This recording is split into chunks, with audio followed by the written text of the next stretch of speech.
السلام علیکم سامعین، آج کی اس ویڈیو میں ہم آپ کے لیے پیش کریں گے اردو میں چند کھانے سے متعلق محاورے۔ سامعین اور ناظرین، محاورہ لغت میں بات چیت کو کہتے ہیں، لیکن اصطلاح میں دو یا دو سے زیادہ الفاظ کے اس مرکب کو کہتے ہیں جسے حقیقی معنوں کی بجائے مجازی معنوں میں استعمال کیا گیا ہو اور اہل زبان کی بول چال کے مطابق ہو۔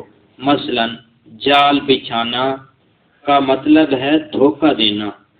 کچھ محاوروں میں کھانے پینے کی اشیاء کو استعمال کیا جاتا ہے جن کا حقیقی مطلب بظاہر سادہ جبکہ مجازی معنی کچھ اور ہی نکلتے ہیں۔ عام محاوروں کی طرح کھانے کی اشیاء سے متعلق محاوروں کی ضروری شرائط میں سے ایک ان کا اہل زبان کی بول چال کے مطابق ہونا ہے، جیسے چھٹی کا دودھ یاد دلانا، مشکل کام کرنا۔ اس کا معنی ہے مشکل کام کرنا۔ اس میں چھٹی کی بجائے پانچویں کا دودھ یاد دلانا محاورہ نہیں ہوگا، کیونکہ اہل زبان اس طرح نہیں بولتے۔ اسی طرح محاورے میں مصدر کے مشتقات یا موصوف کی صنف میں تبدیلی بھی نہیں کی جا سکتی، جیسے گونگے کا گڑ کھانا یعنی چپ ہو جانا محاورہ ہے، اسے ہم گونگی کا گڑ کھانا نہیں لکھ سکتے۔ بہر صورت اہل زبان کا اتباع لازمی ہے۔ سامعین، اردو کے محاورے عموماً مصدری حالت میں ہوتے ہیں اور اردو کے قاعدے کے مطابق نون الف نا پر ختم ہوتے ہیں، جیسے آنا، ہونا، کھانا، جلانا، گانا وغیرہ۔ ایسے الفاظ پر محاورے ختم ہوتے ہیں۔ یہاں یہ بات بھی قابل غور ہے کہ مجازی معنوں میں استعمال کے باوجود محاورے کے الفاظ سے اس کے معنوں کا اشارہ ضرور ملتا ہے، جیسے حلوہ سمجھنا یا چھاتی پر مونگ دلنا وغیرہ۔ اسی طرح محاورہ اپنی نوعیت میں پورا اور بامعنی فکرہ نہیں ہوتا، بلکہ اس کے معافی ضمیر کی بخوبی ترسیل کے لیے کسی الحاقی جملے کی ضرورت ہوتی ہے، جیسے پاپڑ بیلنا کا جملہ کچھ یوں ہو سکتا ہے: ہم نے دن رات پاپڑ بیلے تب کہیں جا کر اس مقام پر پہنچے ہیں۔ بس ہم کہہ سکتے ہیں محاورہ دو یا دو سے زیادہ الفاظ کا مرکب ہو، محاورہ قواعد کے خلاف نہ ہو، محاورہ اہل زبان کے چلن کے مطابق ہو۔ محاورہ اگر سلیقے سے استعمال کیا جائے تو زبان اور شعر کا زیور مانا جاتا ہے۔ اسی لیے اردو جیسی شائستہ زبان میں اور زبانوں کی نسبت محاوروں کا کثیر ذخیرہ موجود ہے۔ یہاں کھانوں سے متعلق چند مشہور محاورات پیش خدمت ہے۔ آٹے دال کا بھاؤ معلوم ہونا، اس کا معنی ہوتا ہے حقیقت حال معلوم ہونا۔ آٹے کے ساتھ گھن پسنا، غلطی کرنے والوں کے ساتھ بے گناہوں کی بھی پکڑ ہونا، یہ اس کا معنی ہے۔ دور کے لڈو کھانا، ظاہر سے متاثر ہو کر دھوکہ کھا جانا۔ پاپڑ بیلنا، محنت و مشقت کرنا۔ پانچوں انگلیاں گھی میں ہونا یعنی بہت خوشحال ہونا۔ ٹیڑھی کھیر ہونا، مشکل کام یا مشکل انسان ہونا۔ جوتیوں میں دال بٹنا، شدید اختلاف ہونا۔ بہت زیادہ اختلافات ہوں تو اس وقت یہ محاورہ بولا جاتا ہے۔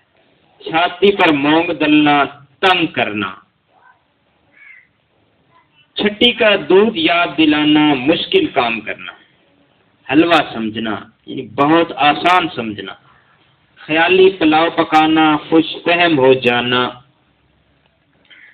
دال روٹی میں خوش ہونا، قناعت پسند ہونا، جو کچھ مل جائے اسی پر ہی اکتفا کر لینا، اسی پر راضی ہو جانا، اپنے حال پر مطمئن ہونا۔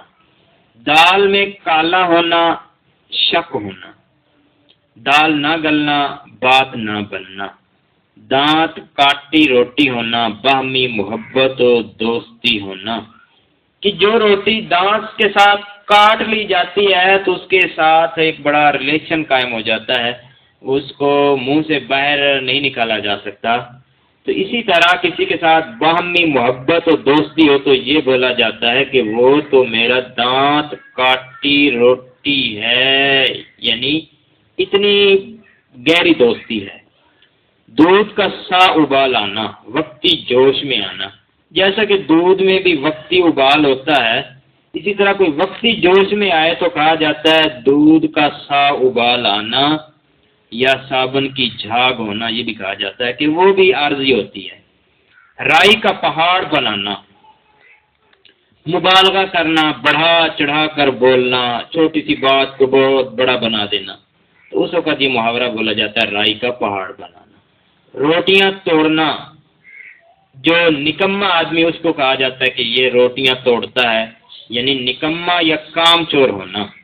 روٹیاں لگنا، پیسے پر فخر و غرور ہونا، روٹی کو رونا، تنگ دست ہونا، روٹیوں پر پڑنا، کسی کا محتاج ہونا، زخم پر نمک چھڑکنا، تکلیف دینا، جیسا کہ اگر زخم پر نمک چھڑک دیا جائے، حقیقی معنوں میں بھی لیا جائے تو بڑی تکلیف ہوتی ہے، تو یہ محاورہ اسی سے بنا ہے، یعنی کسی کو تکلیف دینا۔ زہر کے گھونٹ پینا، غصہ ضبط کرنا، سرسوں پھولنا، بہت خوش ہونا، شیر و شکر ہونا، باہم دیگر ہونا، گھل مل جانا، گونگے کا گڑ کھانا، چپ ہو جانا، گھی دودھ پر پلنا، ثروت مند ہونا، خوشحال ہونا، عموماً خوشحال لوگ گھی دودھ پر پلتے ہیں۔ گھی کے چراغ جلانا، خوشی منانا، تیل سے چراغ جلائے جاتے ہیں تو بہت زیادہ خوشی منائیں تو پھر کہا جاتا ہے کہ گھی کے چراغ جلانا۔ لوہے کے چنے چبانا، بہت سخت اور مشکل کام کرنا۔ ناکوں چنے چبوانا، نہایت تنگ کرنا یا کسی کو ٹف ٹائم دینا، کوئی ٹیم دوسری ٹیم کو بہت مشکل میں ڈالتی ہے، بہت ٹف ٹائم دیتی ہے تو اس وقت بھی کہا جاتا ہے ناکوں چنے چبوانا۔ جیسے کہا جملہ بنایا جاتا ہے 1965 کی جنگ میں پاکستانی فوج نے انڈیا کی فوج کو ناکوں چنے چبوائے۔ نمک مرچ لگانا، پنجابی میں کہا جاتا ہے لون مسالہ لگانا۔ مبالغہ آمیزی کرنا، ہتھیلی پر سرسوں جمانا۔ تو ہتھیلی پر سرسوں جمانا یہ ایک بہت ہی مشکل کام ہے، بلکہ ناممکن ہے، تو اسی لیے ناممکن کو ممکن کر دکھانے کو کہتے ہیں ہتھیلی پر سرسوں جمانا۔ تو یہ تھے چند ایسے محاورات جن میں کھانوں کا ذکر کیا گیا۔ تو آج کا سبق، آج کا پیغام اتنا ہی، پھر نئی ویڈیو کے ساتھ ہم حاضر ہوں گے۔